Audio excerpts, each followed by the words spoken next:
дастарханның мол болуы, басқа болуы, той томалақта арақтардың тұруы, кейде сәбилердің жаңағы дүниеге келу шілдеханасы болады, басқасы болады, сонда кәдімгі арақпен алып қойың деп жататын жоқ. Жалпы бұл ең бірінші екі адамның немесе отбасыдағы бір-бірін түсінбеушіліктен басталады.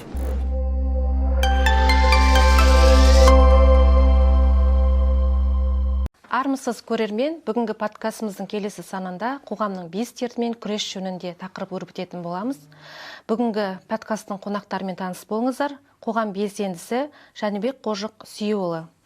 Маңғыстау облыстық халқы ассамблеясы аналар кеңесінің төрайымының орынбасары Махамбетова Жақсыгүл Шахзадақызы. Және Маңғыстау облысының ақпарат және қоғамдық даму басқармасы қоғамдық келісім басшысының орынбасары Боранова Мереке Махмудқызы. Қош келдіңіздер. Онды ауылы биыл ысырапшыл ауыл номинациясын жеңіп алды. Бұл жеңіске қандай артықшылықтармен қол жеткіздіңіздер? Сол жөнінде айтып өтсеңіз. Жалпы Онды ауылы Маңғыстау облысындағы ең үздік ауылдардың бірі. Табиғаты да, халқы да былай ұйымшыл. Сол осыдан 3 жыл бұрын ауылдағы аналар кеңесінің бастамасымен аналар 8 наурыз күні арақсыз ауыл боламыз деп бастама көтерген. Сосын соны ауыл халқы қолдады. Содан бастап, мысалы, арақ, шарап сатылған жоқ. Арақ, шарап сатылған жоқ деген сөз, арақ бұрын ішіп жүрген адамдардың бәрі тастап кетті деген сөз емес. Арақ, ауылда арақ сатылмайды, былай айтқанда, бұрын қай ауылға барсаң да өзінің бір 4-5 адамдары болады, ішіп жүрген, дүкен айналып жүрген. Солардың бәрі сап тиылды. Оларға шетпеден жұмыс жасамайтын адам Ақтаудан ешкім әкеліп 1000 теңгені 2000 теңгенің арағын бермейді, ішейін десе жоқ. Олар көбінесе үшін дүкеннің алдына тұрып алып, кіріп шыққан адамдарға 200 теңге тастап кетіп, бірдеңе тастап кетіп, сөйтіп бір рөмкемен барып мас болатын еді. Сол таң қалғандай, сол жоқ. Ондай адамдар былай айтқанда ішіп алып жататын еді. Оны балдары теріс айналып кетіп, жаман қиын жағдайлар болатын еді. Олар үйге тиеп жататын еді. Милицияларды алмайтын еді. Солар сап тиылды. Сосын бұрын мына дастархандарда арақтар тұратын еді. Қазір 95% дейді, онда ешкім несіне дастарханына арақ қоймайды. Қойы мүмкін, онда бұрын тұрып көшіп кетіп. Сосын бірліге барлар, солар әкеліп нетеді, бір 5%, 10%, 100 той өтсе, соның 3-4-інде болуы мүмкін, бір арақ қоймайды. Одан кейін жаңа бұрын бір үйге түсте бір адамдар, қонақтар келіп отыратын болса, ол үйдің жаңа отағасы дүкенге бала жүгіртіп, келіндерін жүгіртіп, жаңа 1-2 шөлмегін алып келетін еді. Қазір ондайға жоқ. Ақтауға шетпеге жүгірте алмайсың. Ол да жоқ. Міне, ол бір ысырапсыз ауыл болудың бір себебі.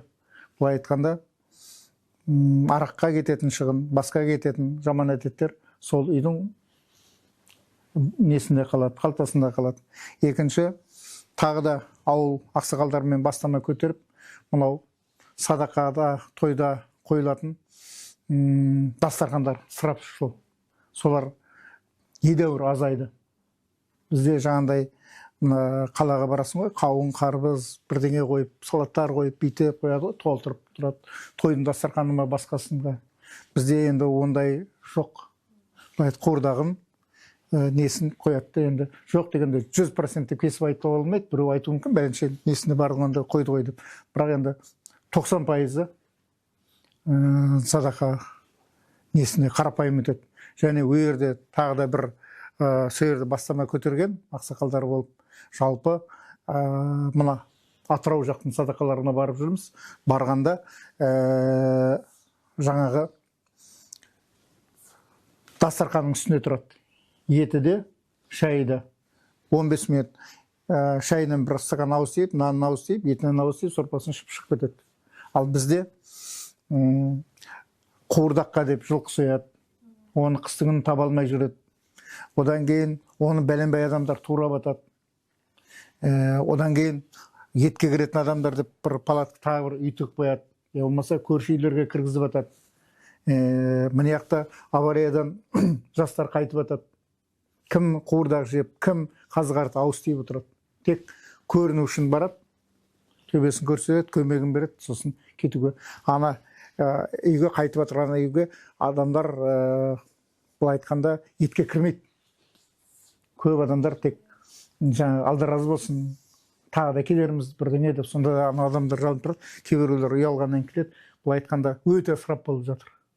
Енді онысын қоя қойған жоқ, оны да бір бастап жіберетін үлкен бір ақсақалдар, мен қайтыс болғанда дәл осылай істеңдер деп ұрпақтарына айтып кетемін деп жүрген ақсақалдарымыз бар.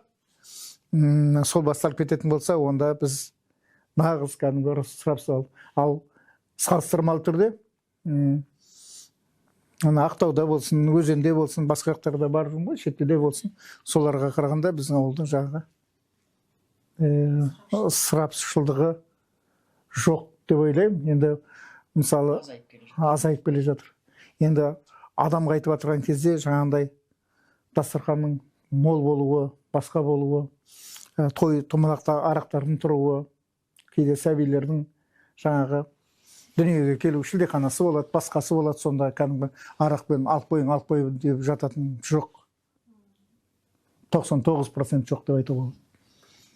Міне сондай, міне соған қарап басқа ауылдардың бәрімен салыстырды. Көптеген ауылдарда, Бейнеуде, басқа жақтарда болған, бұрын арақ қойған, Баяндыда қойған, былай айтқанда. Сосын бірақ артынан қайта бастап кеткен. Үйден сату басталған, басқасы басталған. Ал біздікі ауылдың емшілігінің сол арқасында үйден де, басқадан да сатылмайды. Біреулер айтуы мүмкін, соны арақ ішпей ме сондай деп, ішеді ғой деп. Әрине ішеді. Ішетін адамдар нарколай центрге отырған адамдар да врачтарға ақшасын беріп ақшалдырады. Түрмеде де арақ ішеді деп естиміз. Ол ішетін адам ішеді. Бірақ ішіп алып, үйге тиіп, ішіп алып, көшеге жығылып, ішіп алып, бүйтіп жатыр дегенде ондай естімейміз. Жоқ ондай. Иә, бұның бәрі үлкен тәрбие жас ұрпаққа. Осы той жиындарда өтетін, ауылдарыңызда өтетін той жиындардағы ысырапшылдық, егер белең алып жатырса, ауыл үлкендері тыйып, немесе тыйым айтып, бір өсиетін айтып, бақылауда ұстайды ма? Біздерде қалай деп, біздің ауылдың бір ешкімге бір ұқсамайтын заңы бар. Біздің ауылдың жаңағы ақсақалдары барып, біреудің семьясына барып айта алмайды. Әр әулет бар, әулеттің бір ақсақалдары болады. Ақсақалдары болады.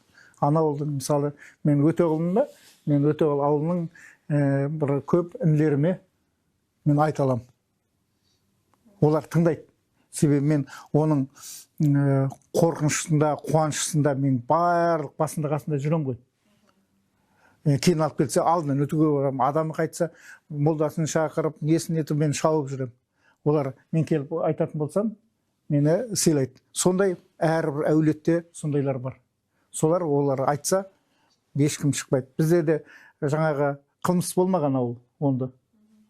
Қылмыс. Біреулер ойлауы мүмкін, сонда адамдар төбеліспей ме, бітпей ме деп. Жастар болғаннан кейін олардың ішінде төбелісіп қоятындар басқасы болады ғой. Мысалы милицияға шығармай-ақ, соны өздері шешіп, келісіп, ұрысып, екінші жағы нетпейтіндей болады. Сосын жаңағы бір жақсы біздің ауылға айтсам, кеше біз жарымшыққа барып келдік. Үйде кілт жоқ та, кілт жоқ. Құлыптамай, құл жоқ. Әуелде болған бірден, ол қаяқта қалғанын біз білмейміз. Соны бір тасты, ақ тасты жартысына келіп, ескі сүйіп кеттік, адам жоқ деген белгі ғой. Ішінде қараған дүниеміз бар, басқасы бар, кете береміз. Ешкім тимейді оны, құл жоқ ауылда. Сосын біреудің мал шығып кете ме? Соны іздейді, сосын қойса, 15 күннен кейін тоны ауылдың шетіндегі той кезекте жүреді. Олар хабарлайды, біздің үйге қой келіп тұр, бірдеңе деп. Сол ешкім ұрлық жасамайды. Біреу келіп машинасын келеді, батып қалады, бірдеңе бұзылып қалады, кетіп қалады. Ана адамдар уайымдайды. Қайта айтады, мен машинамды қарап қойшы. Мен айтам, ешкім тимейді сенің шаруаң машинаңды. Есік ашылмай қалып дейді. Келеді, 15 күн болсын. Мысалы, аянаны ремонттаған, соның басына бір генератор әкелген. Күніне бәленбай теңге жалдап алып, осы жақтан жалдап алып, генератор тоқ беретін ғой. Сосын аналар кетіп қалды, бір шаруаларымыз болды. Аяна дейтін ескерші, ауылдан 1 километр жерде. Айдала. Сосын келіп айтады, мә 15 күн болды генераторымыз бар, біз енді құрған шығар деп едік. Біз айтайын, басқа жақтан біреулер келіп алып кетпесе, ондай ауылда салыстырмалы түрде, сосын ауылда не жоқ, жаңағы ажырасу бар ғой. Жоқ деп айтсаң болмайды енді, көпшіліктің ішінде бар ғой енді. Бірақ жаңағындай салыстырмалы түрде осы Қазақстандағы ең аз 30 жылдың ішінде 3-4 адам бар.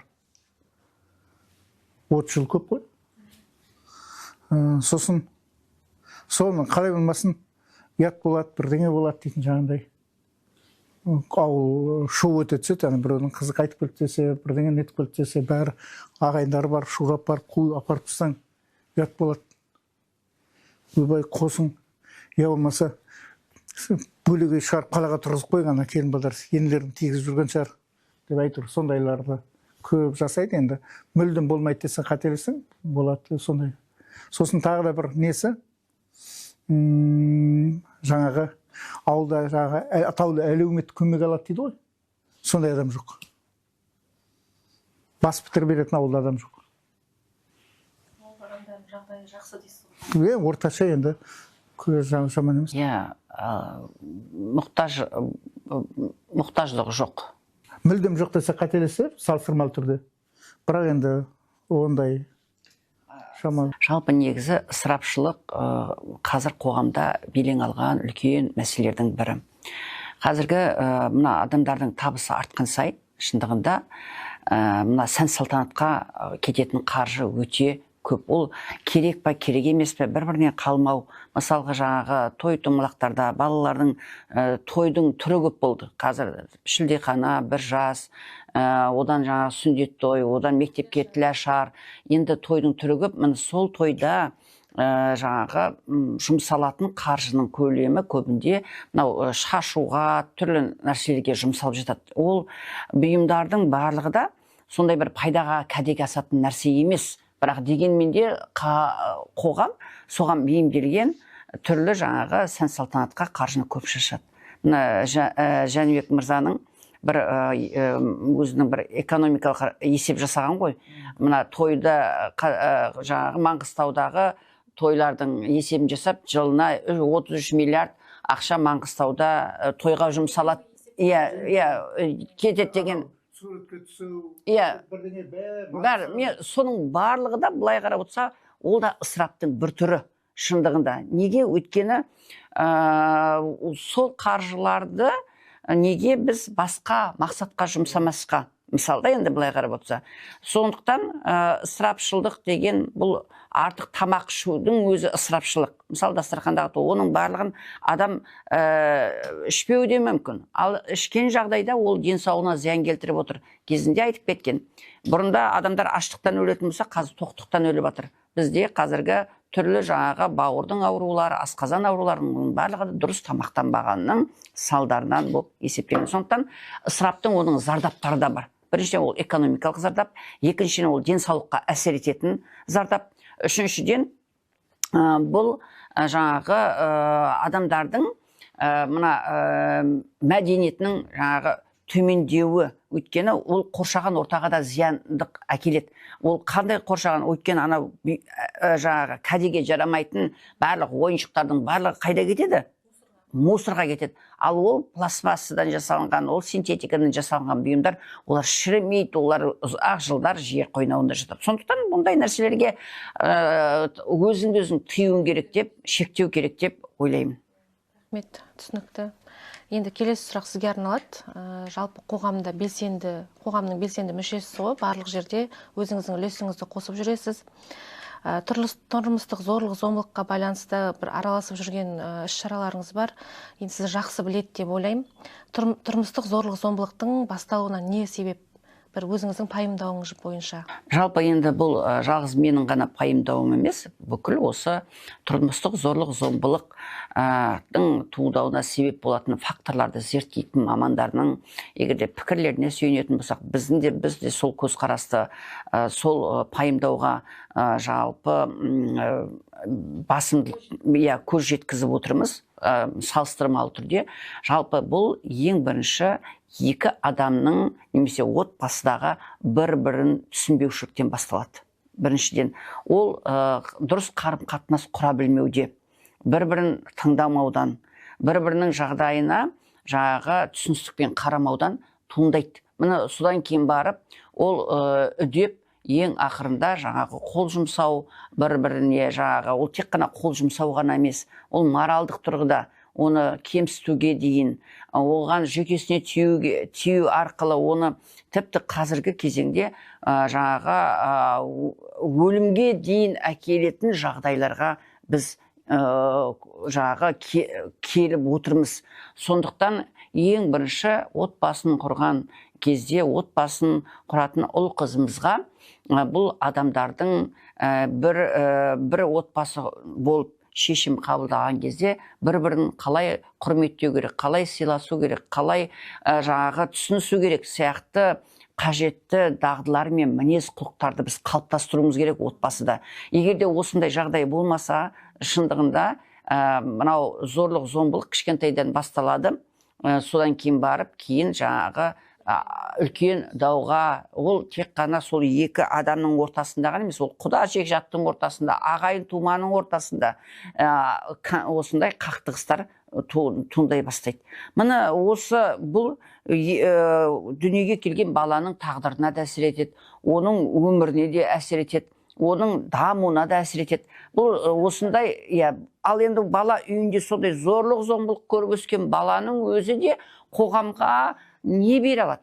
Ол да өзінің орнын таба алмай, қоғамда ол да бір сондай іс-әрекеттерді қайталауы мүмкін. Бүгінгі біздің балалардың арасындағы жаңағы мына буллингтің артуы, зорлық зомбылықтың көбеюі, бұл да бізді алаңдататын жайт. Мен енді тіпті осы ойлайсың, зорлық зомбылық көбінде жоқ үйінде күн көре алмай отқан адамдардың отбасында болады десе, керісінше қазір жағдайы жақсы, тамағы да, киім киісі, мүлкі де бар, байлығы да бар адамдардың отбасында осы зорлық зомбылық фактілері орын алып отыр. Демек, бұл материалдық қана құндылық емес. Ол жағдайы жақсы немесе ол деген бұл себеп емес. Оның барлығы несі бұл адамның тұлға ретіндегі оның рухани мәдениеттілігін жұрдайлығында, төмендігінде деп есептеймін. Тұрмыстық зорлық зомбылыққа қарсы заң күшейтілгелі қоғамда қандай өзгерістерге орын алып жатыр? Жалпы осы заң көбейтілгелі қазір біздің статистикалық мәлімет өте қатты көтерілді. Қай жағынан? Жалпы фактілердің өсуі. Бұрынғы заңда егер де жәбірленуші арыз бермеген жағдайда, онда жаңағы факті тіркелмейтін. Қазір жәбірленуші арыз бермеген күнде де, егер де зорлық зомбылық факт болған жағдайда іс қозғалады. Бұл көрсеткіш артты. Екіншіден, шындығында күні бүгінге дейін жаңағы бас сынса, бөрік ішінде, қол сынса, жең ішінде деп күні бүгінге дейін жасырып келген, ұят болады ғой деп келген отбасыларда қазіргі осы отбасындағы болып жатқан жағдайлар айтылып жатыр. Соның енді шындығында ол адамдарды кезінде жаңағы ауылдың үлкендері, мысалы, оларға бір ақыл кеңес беріп, оларды тоқтатуға сондай мүмкіндік болмаған, өйткені олар ол туралы оны айтпады, түсіндіңіз бе? Енді ол ушығып дәл осындай жағдайға жетті. Шындығында, айтады ғой, бұл біздің ісіміз, біз өзіміз шешеміз дейді, бірақ шындығында бұл жаңағы медиацияға жүгінуге көбінде бізде бармады. Немесе екі тарап балалардың әке шешесінің арасында конфликт туындап, ол одан сайын жаңағы ушығуға себеп болды. Сондықтан заң қазір күшейгелі бері мәселе көбейді. Енді біздер бұл мәселені былай да қарап жатырмыз. Әйелдер зорлық зомбылық шеккен жәбірленушінің басым көпшілігі әйелдер мен балалар. Бұл әйелдер мен балаларға жаңағы оңалту, психологиялық қолдау көрсету, құқықтық қолдау көрсету бағытында жұмыстар жүргізіліп жатыр. Бірақ жағы абьюзер дейміз ғой, жәбірленуші бұл тарап, мысалы көбінде бұл ер адамдар болып біз көзіміз алып, оның ішінде әйелдер де болуы мүмкін. Бұндай зорлық-зомбылықтан ерлер де зардап шегіп жатады, балалар да зардап шегіп жатады, ата ене де зардап шегіп жатады, ата енеден зәбір көріп отқан бала келіндер де бар, түрі бар мысалы да. Енді оның біз ол жағына барыспай-ақ қояйық. Мына сол кезде мына ер адамдарға немесе жаңағыдай адамдарға кеңес беретін, оларда сондай тығырықтан шығуға көмектесетін қызметтер қажет-ақ. Өйткені көбінде адамдар басқа біреуге өзінің жақынына барып, бір ақыл кеңес сұрауға қазір үйленбеген бә әлде сондай әлі мәдениетіміз сол кетіп қалып. Бұрындары мысалы қабағы түсіп немесе үйінде бір жағдай дұрыс болмай жүрсе, үлкендері келіп, ай балалар осындай жағдай болып жүргенін байқап жүрміз, мұны қалай реттеуге болатын еді деп ақыл кеңестерін айтатын болса, қазір осы дәстүріміз кетіп бара жатыр. Факты жылдан жылға, мысалы қазір полиция департаментінің егерде мәліметтеріне сүйенетін болсақ, ол мәліметтер өте жоғары. Енді осы шаралармен күресу мақсатында қандай жұмыстар атқарып жатсыздар? Жалпы күресу деген дұрыс емес. Жалпы алдын алу керек. Қазір сол мына заң күшейгеннен кейін мына барлық облыстың, барлық республика көлемінде аудан қалаларда отбасын қолдау орталықтары ашылды. Мына отбасын қолдау орталықтарында сол психологтар, заңгерлер, әлеуметтік қызметкерлер жұмыс жасайды. Мына сигнал түсті ма, зорлық-зомбылық фактісі, міне сол отбасын зерттей бастайды. Ер адамға, әйел адамға, балаға қатысты қандай көмек керек, мысалы зорлық-зомбылықтың туындау себебі неде? Отбасындағы бір жоқшылыққа байланысты туындады ма, әлде басқа бір ішкілікке байланысты, немесе лудоманияға байланысты ма, тағы басқа. Оның себебін анықтап, отбасыларға қолдау көрсету жұмыстары жүргізіліп жатыр. Бұл алдын алу, өйткені сол отбасы енді жаңағы мемлекеттік мекеменің бақылауында деген сөз. Өйткені неге біз осындай отбасының қолдау орталықтарын ашуына, қиын жағдайда қалған отбасыларға қолдау көрсететін орталық қажет деп есептедік. Өйткені көптеген қиын жағдайға тап болған кезде әйелдердің балалармен баратынның орны жоқ, немесе сондай фактілер өте көп. Мысалы осы жылдың басында маған осындай қоңырау шалады, 7 баламен қайда барарым айтып, 7 баламен неге үйден шығады дедім. Ол үйден шықпау керек.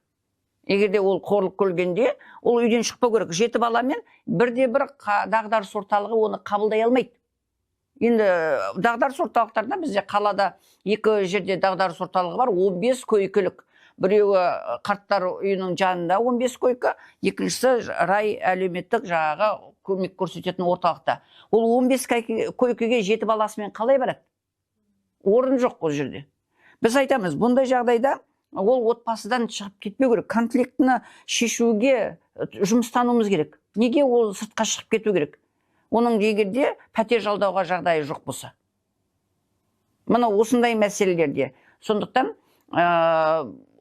ол жерге мына жаңағы барып суындау себебін анықтап, сабаларына түсіріп, ашу ызаның туындау себептен анықтап, бір-біріне жаңағы бітістіруге жұмыстану керек деп ойлаймын.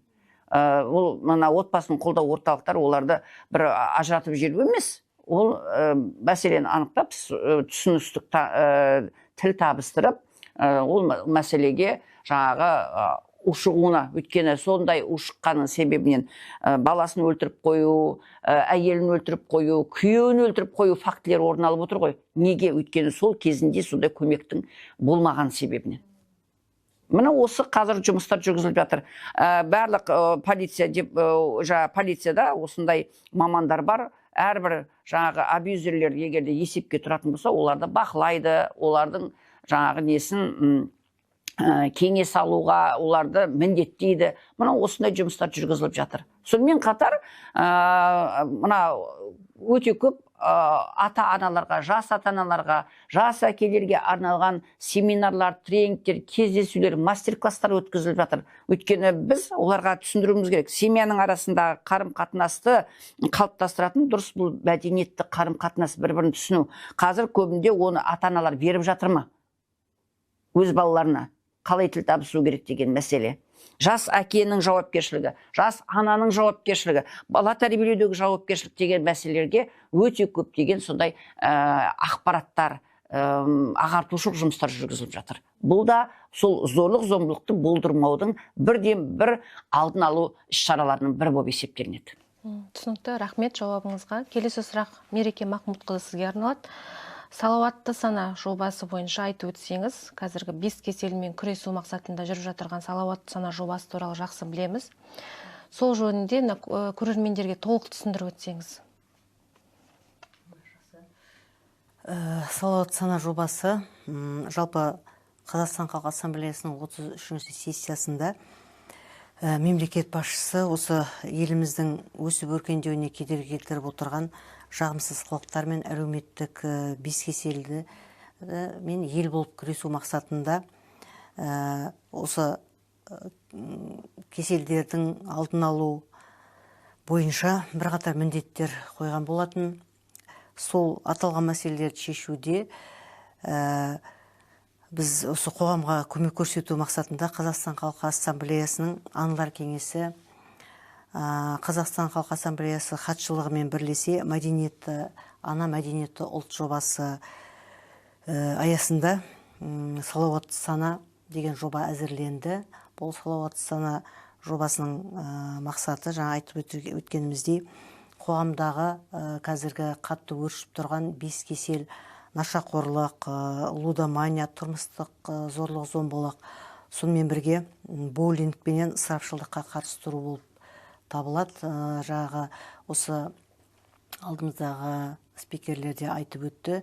Осы ысырапшылдық, сонымен бірге тұрмыстық зорлық-зомбылық мәселелері бойынша біздің осы Маңғыстау облысына лудомания бағыты бөлініп берілді. Осы бойынша жұмыс жасау тапсырылғандықтан біз қазір салауатты сана жобасы бойынша салауатты сана жобасы аясында жұмысқа біз бастау бердік. Орысша айтқанда старт берілді. Оған осы жерде отырған біздің Жақсыгүл апайымыз барлығы басы-қасында жүріп, ұйымдастырып жұмыс басталып кетті. Үлкен халықаралық деңгейдегі аналар кеңесінің үлкен форумы өтті. Сол форумға бір күн бұрын, ол енді 15 мамыр күні ұйымдастырылды. Біз 14 мамыр күні осы салауатты сана жобасына үлкен бастау бердік. Оған республикалық аналар кеңесінің төрағамыз келіп қатысып, тағы да осы жергілікті облыстық, қалалық әкімшіліктен кісілер қатысып, соған бастау беріп, арнайы осы жерде 2 көлік дайындалып, салауатты сана жобасы деген өзінің баннеріменен Жаңаөзен қаласына, Ақтау қаласына кездесулерге барып, ірі өндіріс орындарында, Маңғыстау мұнайгаз, тағы да басқа сол сияқты жергілікті жердегі мұнай мекемелерінің жұмысшыларымен, қызметкерлеріменен кездесу өткізіп бастап кетті. Бұл жердегі негізгі мақсат біз енді осы өңірдің халқының арасында болып жатқан осындай оқиғалар болғандықтан көбінде жаңағындай құмар ойындар деп айтамыз, лудоманияның қазақша мағынасында. Көбінде сол ер азаматтар екен сондай лудоманияға барып, өзінің тапқан табысын сол ойынға салып жіберу, одан кейін барып, соның кері әсерінен манағы отбасындағы тұрмыстық зорлық зомбылықтың жаңағы етек алуы, ысырапшылдыққа барып тап болу, соның барлығы осы лудомания арқылы кері әсерін тигізіп отырғандықтан солар менен түсіндіру жұмыстары, ақпараттық ағартушылық жұмыстар жүргізу мақсатында сол бастау алған жұмыс күні бүгінге шейін жалғасып келе жатыр. Осы аналар кеңесінің мүшесі, тағы да осы қоғамдағы қызмет етіп келе жатырған үкіметтік емес ұйымдар, қоғамдық ұйымдар барлығы атсалысып жан-жақты бағытта жұмыстар жүргізіп келе жатыр. Соның нәтижесінде енді бұл ең болмағанда халықтың арасында сол жағдайлардың алдын алу мақсатындағы жұмыстардың енді нәтижесі жоқ деп айтуға болмайды. Жаңаөзен қаласында Өзенмұнайгаз компаниясымен, сонымен қатар мынау Маңғыстаумұнайгаз компаниясының мына Ақтау қаласында, сосын Қарақия ауданындағы Мұнайшы ауылында осы мынау Маңғыстаумұнайгазға қарасты сервистік компаниялардың жұмысшыларымен арнайы сарапшылар шақырылды. Республикалық деңгейдегі мықты сарапшы психологтар, отбасы психологтары, жалпы осы лудоманиямен зерттеп жүрген мамандар шақырылып, сонымен қатар жергілікті біздің осы мәселені көтеріп жүрген мұнайшылардың өздері шақырылды. Сол кезде мен енді өзім соның барлық басы-қасында болған кезде біздің бұл неге Маңғыстау облысында осы тақырып, өйткені біз бұл бағытта терең зерттеулер, қолымызда мәлімет жоқ, бірақ банктегі жаңағы қаржы айдалымы арқылы осы Маңғыстау облысының тұрғындары несиені өте көп алады. Ол несиенің түрі бар, мысалы қысқа мерзімге, соның ішінде мынау шағын микрозаймдар, мына сол көрсеткіштер біздің облыста жоғары.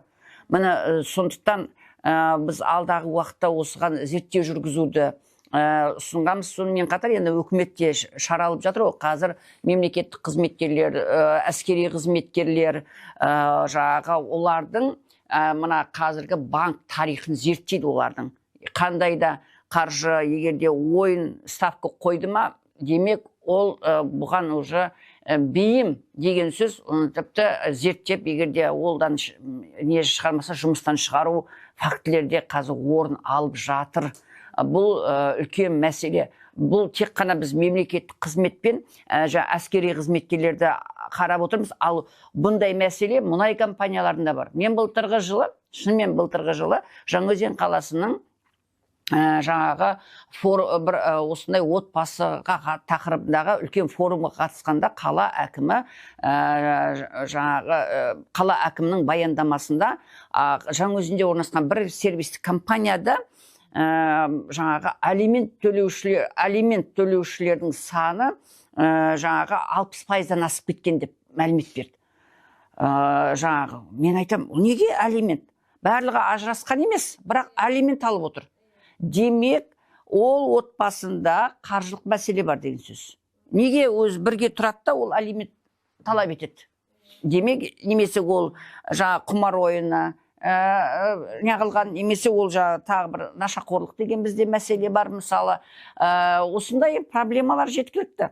Демек, біз бұлындай мәселенің алдын алу үшін ағартушылық жұмыстарды жүргізуді осы үлкен ірі компанияларға да бет бұрдық, осы аналар кеңесінің несінде. Өйткені мемлекет әскери қызметкерлерді қарап отыр оның базасын. Анау мемлекет қызметшілерді қарап отыр. Ал мынау кәсіпорында жұмыс жасайтындарды біз ешкім қарап отқан жоқ. Именно қиын проблема солар. Егер де отбасында жағдай жақсы болатын болса, олар көшеге шығу, немесе еңбек кәсіпорындарында жаңағы жалақыны көтеру сияқты талап ету деген мәселелерді көп неғылмайды ғой. Неге осындай қаржылық қиындықтар бар, қаржылық сауаттылық төмен, отбасында қаржы дағдарысы бар. Міне осындай жағдайда қалай шығады тығырықтан? тек айлықты көбейту керек деген мәселені көтереді мысалда. Ал бірақ ол қалай тиімді басқарып жатыр өз бюджетін, ол мәселені біз көтермейміз. Міне сондықтан оның шығу себептері осындай болуы мүмкін деген мақсатта қазір сондай ағарту жұмыстары жүргізіліп жатыр. Сол сауатты сана керуені деген осындай іс-шараға мұрындық болғанда осы компаниялардың өздерінің басшылары бізге осындай керуен өткізсеңдер, біз келіп түсіндірсеңіздер, жақсы мамандар әкелсеңіздер деп ол жүргізілген болатын. Енді ол тоқтамайды. Өйткені біз мына заман деген қазір жаңағы интернет заманы, барлық жастардың басым көпшілігі жылтыраған, жақ-жұрқ еткен бір әдемі өмірге әуес, тез байығысы келеді, тез жаңағы болмайтын нәрсені болдырғысы келеді, міне ақшаны көп тапқысы келеді. Міне соның бір анау несі жаңағы ставка қою, құмар ойынға бейімделу деген мәселе бізде үлкен қоғамның кеселдерінің бірі. Міне осындай мәселе болғандықтан аналар кеңесі бұл мәселені қоғамның назарын аудару мақсатында осындай шаралар өткізеді. Қоғамның назарын аудару арқылы сананы серпілтеді, санаға бір ой салады адамдарға. Ай, мынаның барлығы себебінің барлығы түйіні отбасындағы тәрбиеге байланысты. Біз баланың имандылық мәдениеті мен рухын тәрбиелемей отырмыз біз баланы. Біз баланы материалдық құндылыққа бейімдеп отырмыз. Жақсы оқысаң ақша берем, жақсы оқысаң айфон сатып алып берем деп баланы біз өзіміз бұзамыз. Сән салтанатты әдемі көрсеткіміз келеді өмір. Шындығында сен оның несие алып жасап атқаныңды ол бала түсініп атқан жоқ оны. Ол өмір бақи соны талап етеді ата-анадан. Адал азамат болып, адал еңбек етіп, барға қанағат етіп, шындығында осындай өмір сүруге бейімдеу бұл біздің ең бірінші ата-аналық парызымыз. Дұрыс айтасыз. Енді сол қоғамда бес кеселмен күресу жөнінде жүріп жатырған салауатты сана жобасының енді айтып отырсыз ғой, қорытынды қазір несі де бар деп та, нәтижесі де жоқ емес деп, сол нәтижесін айтып өтсеңіз. Қандай нәтиже беріп жатыр осы жоба? Енді ол нәтижеге енді бірден жете қою оңай емес. Осы бағыттағы жұмыстарды жақсы ойлап айтып өтті ғой. Жағы биылғы жылғы сол форумның аясында басталғаннан кейін жаңағы айтып өткендей республикадан жоғарғы дәрежедегі психологтар, мамандар келіп бастады. Ең бірінші айта кететініміз сол мына халықтың санасына бір серпіліс берілді. Олардың осындай қоғамның, үкіметтің назар аударып отырғандығы олардың қаперіне берілді. Осы ең біріншісі ақпараттық ағартушылық жұмыстар. Соның нәтижесінде көптеген адамдар өздерінің сол мүмкіндіктеріне қарата бұл жағдайға сондай қоғамдық деңгейде ел назарын аударып отырғаннан кейін бір сәлде болса осыдан бір тартынушылық өзгерістер пайда болып жатыр деп айтуға болады. Енді жағы айтып өткенімізде бұл жұмыс жасалып жатыр, жалғасын тауып жатыр. Соның нәтижесінде біз қалай болғанда да бір оң нәтижеге қол жеткізе аламыз деген ойдамын. Қандай нәтиже дейсіз бе? Қазір әрбір компанияның жанында жастар кеңестері бар. Қазір сол жастар кеңестерінің өздері де осы тақырыпты не алып жатыр, көтеріп жатыр. Бұл оларға бір ой салды. Бұл біріншіден. Екіншіден, қазір әрбір кездесуден кейін мамандардың кеңесіне құлақ салыңыздар. Сіз өзіңіз тығырықтан шыға алмайсыз. Тығырықтан шығу үшін кәсіби мамандарға жүгініңіз деген осындай әрбір кездесуде айтылған ұсыныстардан кейін сондай жағдайға тап болған адамдар өздерінің отбасы мүшелерін сондай мамандардың қызметіне апаруға енді бұрында ұялатын еді, енді қазір оны мойындап, бұның ауру екендігін біліп, сондай қызметтерге жүгінуге бет бұрып жатыр. Бұл да нәтиже. Біз айттық қой, сіз өзіңізбен өзіңіз отыра ол емдей алмайсыз. Ол науқас, ол кәдімгі жаңағы бүкіл әлемдік денсаулық сақтау жаңағы ненің қауымдастығының осы мына құмар ойынына тәуелділік деген ол кәдімгі дерт болып жаңағы науқас ретінде ол мойындалған, енген. Сондықтан бізде мынау денсаулық психикалық денсаулық орталығында соның арнайы жаңағы бөлім ашылды. Осындай дертке шалдыққандарды. Енді бірақ көбінде Маңғыстау өздерінің мына бәрін таниды ғой. Көбі бара бермейді Маңғыстаудың клиникасына. Олар Алматы, Атырау, басқа Шымкент деген жаққа барып балаларын емдеуге айналысады. Өйткені олар көрді, егерде баласын немесе отбасы мүшесін емдемесе, оның бір ғана жолы бар. Ол жаңағы мойнына қыларқан салып, асылып қалып жатқан балаларды көріп отырмыз. Бұл осы құмар ойынның отбасынан айырылып, үй жайынан айырылып, ең соңында өзіне қол жұмсап жатқан семьялардың ортасы түсіп жатқан көргендіктен қазір бетбұрыс осындай болып жатыр. Үшіншіден, қазір енді заңда қатайып жатыр. Мына көріп отырсыздар ғой, несиеге беруді қазір кез келген адамға несие берудің белгілі бір қаталдықтары несі шектеулер қойып жатыр. Бұл да оның осындай қоғамның көтерген мәселесіне қатысты ескеріліп жатқан мемлекеттік деңгейдегі іс-шаралар деп есептеймін.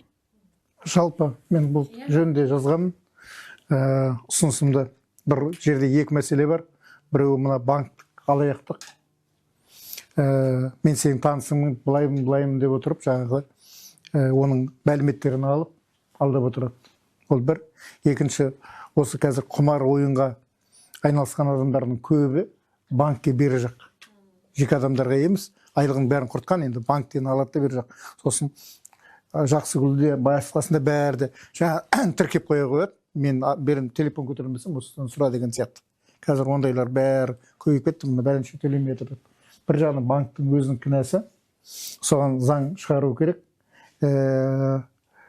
Түннің ішінде осындай құмар ойында ойнап отырған банкке барып, ақшасын барып, соткамен алмайтын қылып, барып алатын болса, қажет болатын болса, саған енді күнде бармайсың ғой сен. Көлік алғың келеді, пәтер алғың келеді, бір киім алғың келгенде банкке бар да, банкоматқа барып, я болмаса сөйтіп алатын болса, кәдімгі түсіп алатын болса, онда манағы басылып қалады. Көп адамдар міне құмар ойын, карта ойнап отырады, я бір ставка тігіп отырады.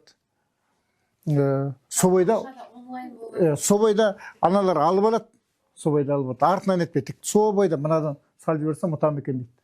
Ал мынау тарап кетіп, үйіне барып кішкене ұйықтап демалғаннан кейін, манағы алғысы келген нәрсе құштарлығы басылып қалады. Ол үшін анаған барып, көбінесе кешке отырады олар. Таңертең барып, банкке барып, очередке тұрып, қардер болып, сөйтіп жүрем дегенше манағы кетеді деп, сәл несінен құтқарып қалады. Ал ананы құмарландырып отырған банктың бейберекетсіз, кәдімгі балдарды ала береді. Соны несе кәдімгі аналар, мысалы қазір мен көпшілігін білем, Маңғыстау мұнайгазда жасайды, Өзен мұнайгазда басқа да мұнайшылар бар, балдар сондайда отырады. Осы отырып 1 миллион теңгені ала салады. Болды. Артынан не болса ол болсын. Ал дәл сөйерді алынмаса, банкке бар, очередке тұратын болса, мына ойынан айнып қалады. Дұрыс айтасыз. Рахмет жауаптарыңызға. Бүгінгі подкастымыз осымен тәмам. Сұрақтарға жақсы жауаптар алдық деп ойлаймыз.